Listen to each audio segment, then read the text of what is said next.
விருதுகளில் புதிதாக எந்த பிரிவு சேர்க்கப்பட்டுள்ளது? ஸோ பார்த்தீங்கன்னா ஆஸ்கர் விருது இப்போ ரீசெண்டாக தான் 97வது ஆஸ்கர் விருதுகளானது வழங்கப்பட்டது அப்படின்னு சொல்லி நம்ம பார்த்துருப்போம். இப்போ என்னன்னா 100வது ஆஸ்கர் விருது வழங்கும் விழாவில் பார்த்தீங்கன்னா புதுசாக வந்து ஸ்டண்ட் பிரிவை சேர்க்கிறதா தெரிவிச்சிருக்காங்க. ஸோ ஆன்சர் ஆப்ஷன் பி, சிறந்த ஸ்டண்ட். அதாவது ஸ்டண்ட்னா என்னன்னா இந்த சண்டை காட்சிகள்லாம் வடிவமைக்கிறாங்க இல்லையா, ஸோ அந்த சிறந்த சண்டை காட்சி வடிவமைப்புக்கு வந்து ஆஸ்கர் விருதானது வழங்கப்படும் 100வது ஆஸ்கர் விழாலேருந்து அப்படின்னு சொல்லி அறிவிச்சிருக்காங்க. ஏற்கனவே பார்த்தீங்கன்னா ஒரு 23 பிரிவுகளில் ஆஸ்கர் விருதுகளானது வழங்கப்பட்டு வருது.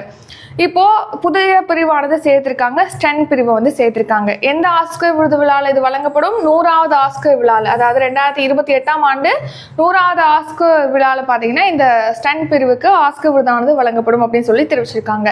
ஸோ இந்த ஆஸ்கர் விருதுகளை ஒவ்வொரு வருஷமும் பார்த்தீங்கன்னா Academy of Motion Picture Arts and Sciences நிர்வாக குழு சார்பில் தான் ஒவ்வொரு வருஷமும் வழங்கிட்டு வராங்க. இந்த ஆஸ்கர் விருதுங்கிறது திரைப்படத்துறையில் சர்வதேச அளவில் வழங்கக்கூடிய மிக உயரிய விருதாக பார்க்கப்படுது.